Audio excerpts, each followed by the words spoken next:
성경에서 가장 고통받은 사람이 누구인가? 나는 고통 속에서 어떤 자세와 마음일까? 원망과 불평 앤드 믿음과 신뢰. 사람으로 태어나서 시련을 겪지 않는 사람이 있을까? 왕자로, 공주로 태어난 사람에게도 시련이 있다. 옆 사람에게 이렇게 말해봅시다. 당신은 고생을 위하여 태어났습니다. 중요한 것은 시련이 닥쳤을 때 어떤 자세를 갖느냐, 어떤 방법으로 이겨내느냐가 중요하다. 우리 각자의 인생 앞에도 반드시 시련이 있다. 지혜 있는 사람은 시련 또는 시험이 닥쳐왔을 때 절망하지 않는다. 그리고 자기 인생을 비관하지도 않는다. 예수의 동생 야고보는 우리에게 시련이 다가왔을 때 어떤 생각을 가져야 하는지, 어떤 태도로 임해야 하는지를 잘 보여준다. 야고보서 1장 2절에서 4절을 보자. 내 형제들아, 너희가 여러 가지 시험을 만나거든 온전히 기쁘게 여기라. 이는 너희 믿음의 시련이 인내를 만들어내는 줄 너희가 알리라.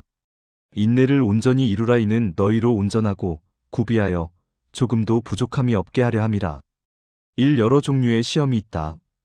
이 시험을 만나거든 두려워 떨지 말고 온전히 기쁘게 여기라. 3인내, 인내 마이너스 끝까지 인내를 가지고 극복하라. 4시험을 이긴 결과 마이너스 온전한 인격의 사람으로 성숙하게 된다. 이런 결과가 있기 때문에 시험이나 시련이 다가왔을 때 그래, 올 것이 왔구나. 아하, 웃으면서 덤벼라. 한번 싸워보자. 하며 끈질긴 자세로 이겨내야 한다. 이 말을 따라하자. 하나님께서는 감당 못할 시험을 허락하지 않으신다. 자, 고린도전서 10장 13절을 보자. 사람이 감당할 시험 밖에는 너희에게 당한 것이 없나니 오직 하나님은 미쁘사 너희가 감당치 못할 시험당함을 허락지 아니하시고 시험당할 즈음에 또한 피할 길을 내사 너희로 능히 감당하게 하시느니라. 바로 이거다. 하나님께서는 그 어떤 경우에도 감당 못할 시련을 허락하시지 않으신다. 나는 이 성경 구절을 외우고 산다. 그러니까 어려운 일이 있을 때 이 성경 구절을 마음속에 떠올린다. 다시 따라하자. 하나님께서는 감당 못할 시험을 허락하지 않으신다. 하나님께서는 시험을 잘 치르라고 응원하신다. 또한 위기에서는 피할 길을 주신다. 오늘은 욥이 이야기이다. 욥이라는 사람은 아마 창세기 시대의 인물이 아니었을까? 이렇게 추정한다. 그런데 이 이야기는 꾸며낸 이야기가 아니다. 하나님께서는 누군가에게 영감을 주셔서 이 책을 기록하게 하셨다. 이유는 분명하다. 욥의 시련 극복을 통해서 후세대에 큰 귀감이 되도록 하기 위함이었다. 그래서 욥의 이 이야기는 구약시대 내내 알려져 온 이야기였고 신약에서도 그리고 지금 이 시대에 이르기까지 어려운 시험을 만난 자들에게 큰 본보기가 되고 있다. 그러니까 오늘날 우리가 당한 시련이나 시험이 아무리 크다고 할지라도 욥이 당했던 시험에 비교할 바가 못 될 것이다. 욥이 누군가? 그는 큰 부자였다. 그리고 자녀가 10명이나 되었다. 구체적으로는 양이 7,000마리, 낙타가 3,000마리, 소가 500마리, 암나귀가 500마리, 그리고 시중드는 종들이 아주 많았다. 게다가 아들이 7명, 딸이 3명이었다. 그는 당시 동방에서 가장 훌륭한 인물로 알려져 있었다. 그 이유는 온 가족으로 더불어 하나님을 잘 경외했다. 특히 예배 생활에 철저했다. 혹시나 명절 끝에는 혹시 자녀들 중에 하나라도 죄로 인해 하나님과의 관계가 멀어졌을까 해서 예배 제사를 드렸다. 그뿐만 아니라 그는 뛰어난 지식과 인격, 그리고 교양이 뛰어난 사람으로서 많은 사람들에게 항상 좋은 이야기를 들려주었다. 그리고 행동으로 많은 이웃들을 도와주며 살았다. 욥기 4장 3절과 4절을 보자. 전에 네가 여러 사람을 교훈하였고 손이 늘어진 자면 강하게 하였고 넘어져가는 자를 말로 붙들어 주었고 무릎이 약한 자를 강하게 하였거늘. 그는 어려운 일 당한 이웃을 결코 외면하지 않았다. 항상 착한 이웃으로 살았다. 그런데 이런 착한 욥에게도 큰 시련이 닥쳤다. 그런데 어느 날 사탄이 하나님을 찾아왔다. 우리에게 시험하고 시련을 가져다 주는 놈은 사탄 또는 마귀이다. 사탄의 활동 범위는 온 세상 어디든지 다 쑤시고 다니는 놈이다. 사탄이 하나님께 말했다.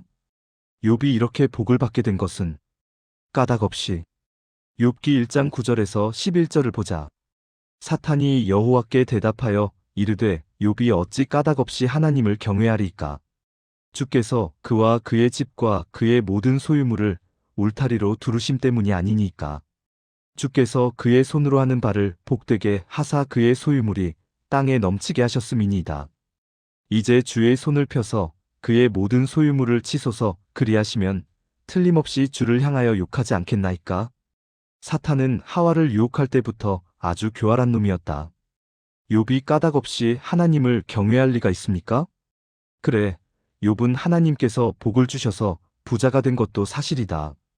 하지만 의로운 욥을 넘어뜨리려고 이런 수다를 떨며 하나님께 도전했다.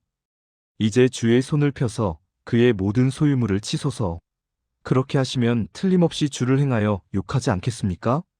사탄이 이렇게 말했을 때 하나님께서 어디 한번 시험해 보라. 그러나 욥의 목숨만은 건드리지 마라. 고 하셨다. 바로 사탄은 얼씨구나 좋구나. 욥의 소유물과 욥의 자녀들을 치기 시작했다. 하루아침에 욥은 모든 소유를 다 잃었다. 그리고 10자녀도 다 죽었다. 자기와 자기 아내만 남게 되었다. 세상에 이런 일이. 하루아침에 날벼락을 맞은 욥의 반응은 어떠했는가? 욥기 1장 20절과 21을 보자. 욥이 일어나 겉옷을 찢고 머리털을 밀고 땅에 엎드려 예배하며 이르되 내가 모태에서 알몸으로 나왔사온즉 또한 알몸이 그리로 돌아가올지라. 주신 이도 여호와시요 거두신 이도 여호와시오니 여호와의 이름이 찬송을 받으실지니이다 하고, 이 모든 일에 욥이 범죄하지 아니하고 하나님을 향하여 원망하지 아니하니라. 자, 그런데 이게 끝이 아니었다. 욥이 하나님을 원망하지 않는 모습을 본 사탄은 다시 하나님을 대면했다. 욥기 2장 3절과 5절을 보라. 네가 나를 충동하여 까닭없이 그를 치게 하였어도 그가 여전히 자기의 온전함을 굳게 지켰느니라. 그러자 사탄은 계속해서 대꾸하기를 이제 주의 손을 펴서 그의 뼈와 살을 치소서. 그리하시면 정녕 대면하여 주를 욕하리이다. 라고 말하며 욥을 더 큰 곤란한 상황 속으로 몰아넣게 했다. 그러자 하나님은 사탄에게 내가 그를 내 손에 맡기노라. 다만 그의 생명은 해하지 말라. 라고 하셨다. 그때로부터 욥에게 더 큰 시련이 닥쳤다. 발바닥에서부터 머리 끝까지 종기가 나서 견딜 수 없을 정도로 가렵고 괴로움을 겪어야 했다. 너무나 힘들어서 질그릇 깨진 조작을 가져다가 온몸을 긁고 있었다. 옛부터 전해 내려오는 말에 엎친 데 덮친다는 말이 있다. 한자로는 설상가상이라는 말이다. 자녀와 온 재산은 물론 자신의 몸을 괴롭게 하는 질병까지 겪어야 했다. 이런 처참한 모습을 지켜보던 욥의 아내는 욥에게 이렇게 말했다. 당신이 그래도 당신의 온전함을 굳게 지키겠느냐? 하나님을 욕하고 죽으라. 여러분이 욥의 처지가 되어보라. 이럴 때 어떻게 할 것인가? 결혼 후 평생을 같이 해온 아내가 이렇게 말했다면 어떻게 하겠는가? 누구의 말을 들을 것인가? 욥을 보라. 2장 10절을 보자. 욥은 그의 아내에게 말했다. 그대의 말이 한 어리석은 여자의 말 같도다. 우리가 하나님께 복을 받았은즉 화도 받지 아니하겠느냐? 가장 비극적인 상황에서도 욥은 하나님을 향해 원망이나 저주스런 말을 뱉지 않았다. 이것이 곧 욥기서의 말씀이 보여주는 가장 중요한 이야기이다. 오늘 우리들의 믿음을 점검해보라. 욥처럼 행동할 수 있는가? 자신에게 스스로 물어보라. 나 역시도 어렸을 때부터 이것을 결심했다. 바로 이 성경을 읽다가 결심했다. 나의 평생 하나님을 원망하지 않겠다. 하나님을 원망하는 것은 큰 죄이다. 사람을 원망하는 것도 죄이다. 하물며 하나님을 원망하면 어떻게 되겠는가? 하나님은 우리에게 실수하시거나 불이익을 주시거나 죄를 짓게 하는 분이 아니다. 하나님은 우리를 사랑하시며 도와주시며 복을 주시며 모든 시험과 환난에서 건져주시는 고마운 분이시다. 그럼에도 불구하고 하나님을 원망했던 이스라엘 백성들을 볼 수 있고 현대에도 하나님을 원망하는 어리석은 자들을 보게 된다. 우리는 하나님을 시험해서도 안 되며 원망해서도 안 된다. 어려운 일이 있으면 하나님께 더 가까이 매달려야 한다. 곧 이것이 기도이다. 욥이 이런 처참한 상황에서 괴로워하고 있을 때 그 소식을 듣고 찾아온 내 친구가 있다. 이들의 이름은 대만 사람 엘리바스, 수아 사람 빌닷, 나아마 사람 소발 그리고 부스 사람 엘리후였다. 그들은 위로와 위문을 왔다가 일주일 동안 입을 열지 못했다. 과거에 그렇게 잘 나가던 친구 욥이 하루아침에 이런 꼴이 된 것을 보고 무슨 말을 해야 할지 할 말을 잃어버렸다. 그러던 어느 날 욥이 자기 고통을 호소하기 시작했다. 욥기 3장에서부터 나오는 말들은 문학적으로도 잘 정선된 지혜 문학이기도 하다. 우리는 욥이 한 말 중에 한마디도 틀린 말이 없는 것을 발견한다. 내가 이 내용을 일일이 설명을 안 해도 될 만큼 쉽고도 간결한 표현 양식으로 되어 있다. 욥은 차라리 세상에 태어나지 않았더라면 이런 엄청난 일을 만나지 않았을 거라는 것이다. 욥은 이런 뼈를 깎는 고통 속에서도 그는 하나님과의 관계에 끈을 놓지 않고 이야기를 계속했다. 그러면서 하는 말이 이것이다. 욥기 7장 17절과 18절을 보자. 사람이 무엇이기에 주께서 그를 크게 만드사 그에게 마음을 두시고 아침마다 권징하시며 순간마다 달연하시나이까? 욥기 23장 10절을 보자. 그러나 내가 가는 길을 그가 아시나니 그가 나를 단련한 후에는 내가 순금같이 되어 나오리라. 자, 그런데 욥이 입을 열게 되자 이어서 욥의 세 친구들도 입을 열었다. 우리는 알아야 한다. 욥의 세 친구가 욥에게 하는 변론도 하나도 버릴 게 없는 멋진 내용으로 엮어져 있다. 다 맞는 말이다. 그러나 욥의 친구들은 자신들의 선입견을 내세워져 욥을 평가하고 판단했던 게 문제였다. 우리들도 이런 실수를 많이 하면서 살아간다는 것을 기억해야 한다. 선입견에 의한 판단이 오히려 상대방을 실족시킬 수 있고 오히려 자신의 교만함이 될 수도 있다. 엘리바스가 입을 열어 욥을 향해 이렇게 말했다. 4장 7, 8절을 보라. 생각하여 보라. 죄 없이 망한 자가 누구인가? 정직한 자가 끊어짐이 어디 있는가? 내가 보건대 악을 밭갈고 독을 뿌리는 자는 그대로 거두나니. 이 말이 보편적인 상식에서는 맞는 말이다. 그러나 욥에게 이런 말을 하는 것이 옳은가? 세상에는 엘리바스처럼 선입견을 가지고 판단하고 결론을 내리는 자들이 많이 있다. 이게 얼마나 위험한가? 이것은 그의 친구 빌닷도 마찬가지였다. 8장 3절, 4절을 보라. 하나님이 어찌 정의를 굽게 하시겠으며 전능하신 이가 어찌 공의를 굽게 하시겠는가?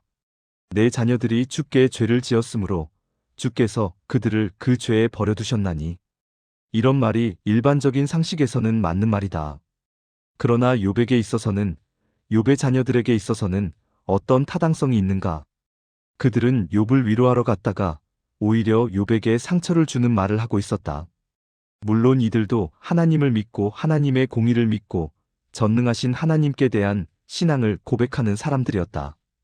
그러나 그들의 충고가 욥에게 통하는 말이었는가? 욥의 소발도 마찬가지였다. 다 색안경을 쓰고 욥을 바라봤다. 욥기 11장 4절에 보면 내 말에 의하면 내 돈은 정결하고 나는 주께서 보시기에 깨끗하다 하는구나. 세 친구들은 모두 욥이 저지른 죄가 커서 이런 일을 당한 것처럼 욥을 질타하고 있었다. 욥을 위로하기는 커녕 불난집에 푸채질을 하고 있었다. 하나님이 이 세 친구를 옳게 보셨을까? 그렇지 않다. 게다가 나중에는 한 명 더 부스 사람 엘리후가 가세했다. 엘리후 역시 매우 지혜로운 자였다. 그러나 욥을 향해서는 하는 말은 결국 어리석은 말로 치부되고 말았다. 왜냐하면 엘리후 역시 욥을 죄인 취급하려 했기 때문이다. 욥은 끝까지 자신의 결백을 주장했다. 욥이 네 친구들과 주고받는 이야기는 매우 진지했다. 욥은 너무 아프고 괴로워서 탄식과 신음소리를 내면서도 끝까지 자신의 결백을 굽히지 않았다. 욥의 처참함을 보고 있던 주변 모든 사람들도 혀를 껄껄 차며 조롱하고 비웃었다. 욥의 친구들도 욥이 결백을 말함을 보고 욥을 질타하며 죄인으로 몰아세웠다. 그러나 결국에는 하나님께서 친히 말씀하셨다. 욥이 세상에서 아무리 의롭게 살았다 하더라도 그 역시 죄인이었다. 그들보다 더 의롭게, 아니 훨씬 차별된 삶을 살았다 할지라도 그 역시 하나님 앞에서는 그렇게 함부로 입을 열어서는 안 될 일이었다. 그에게도 예수 그리스도가 필요하다. 자기 의로는 그 누구도 구원에 이를 수 없다. 오직 우리의 구속자 예수 그리스도만이 필요할 뿐이다. 38장에서부터 여호와 하나님께서 폭풍우 가운데서 욥에게 말씀하셨다. 욥기 38장 1절에서 4절을 보자. 때에 여호와께서 폭풍 가운데로서 욥에게 말씀하여 가라사대 무지한 말로 이치를 어둡게 하는 자가 누구냐? 너는 대장부처럼 허리를 묶고 내가 내게 묻는 것을 대답할지니라. 내가 땅에 기초를 놓을 때에 네가 어디 있었느냐? 네가 깨달아 알았거든 말할지니라. 세상 만사의 이치를 누구 만들었는지 아느냐? 그리고 창조주 하나님의 능력과 그 솜씨 하나하나가 가히 누가 구상하고 디자인할 수 있었느냐는 것이다. AI 시대가 왔어도 창조주 하나님의 그 능력을 헤아려 할 수 있겠는가? 그분이 인간에게 주신 지능과 재능이 아니라면 그 어떤 것도 만들어낼 수 없다. 하찮은 인간들이 AI 기술을 가지고 잘못 사용한다면 이것 때문에 오히려 큰 재앙을 만날 것이다. 우주 안에서 일어나고 있는 모든 일들, 그리고 모든 법칙을 제정하신 분이 하나님이시라는 것을 인정하지 않는 인간은 결국 어리석은 자이다. 욥이 하나님의 말씀을 들은 후에 욥이 하나님께 이렇게 대답했다. 욥기 40장 4절이다. 다 같이 보자. 보소서 나는 비쳐나오니 무엇이라 주께 대답하리이까 손으로 내 입을 가리울 뿐이로소이다. 그렇다. 하나님 앞에서 인간들이 무슨 할 말이 있겠는가? 천마디에 한마디도 대답할 수 없는 비천한 인생에 불과하다. 이 하나님을 우리는 인정해야 한다.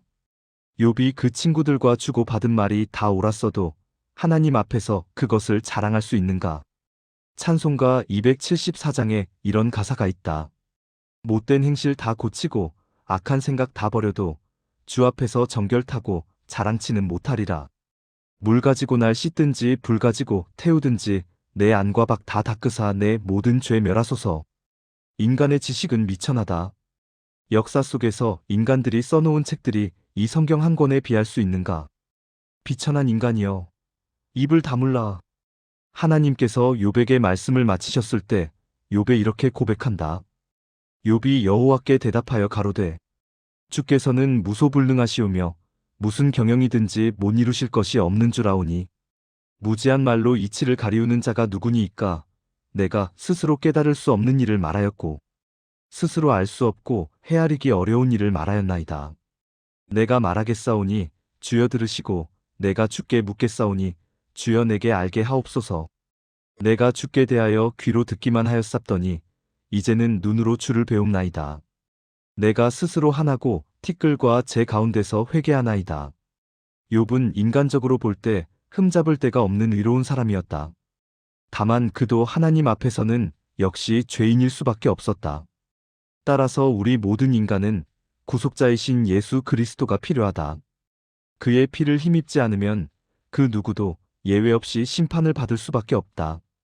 욥의 친구들은 욥의 새도 훨씬 미치지 못한 사람들이었다. 그럼에도 불구하고 이빠른 말을 거침없이 내뱉었다. 하나님께서는 이들을 책망하셨다. 욥기 42장 7절과 8절을 보자. 여호와께서 욥에게 이 말씀을 하신 후에 대만 사람 엘리바스에게 이르시되 내가 너와 내 두 친구에게 노하나니 이는 너희가 나를 가리켜 말한 것이 내 종욥의 말같이 정당하지 못함이니라. 그런즉 너희는 수송아지 7과 수양 7을 취하여 내 종욥에게 가서 너희를 위하여 번제를 드리라. 내 종욥이 너희를 위하여 기도할 것인즉 내가 그를 기쁘게 받으리니 너희의 우매한 대로 너희에게 갚지 아니하리라. 그들도 그들의 죄를 용서받을 수 있었다. 보혈의 능력은 한없이 크다. 욥은 이 엄청난 시험과 시련을 통과한 후에 어떤 일이 일어났는가? 하나님께서는 지난 날보다 배나 복을 주셨다. 그리고 다시 10명의 아들, 딸을 주셨다. 욥은 인내를 통해서 승리했다. 그 승리의 비결은 오직 끝까지 주를 바라보았다. 끝까지 하나님을 놓지 않았다. 그 어떤 경우라도 하나님을 원망하지 말자. 오히려 욥처럼 찬송하자. 여러분, 현실에 견디기 힘들고 괴로운 일이 있는가? 신약 성경 야고보서 5장에서는 욥의 인내를 이야기하고 있다.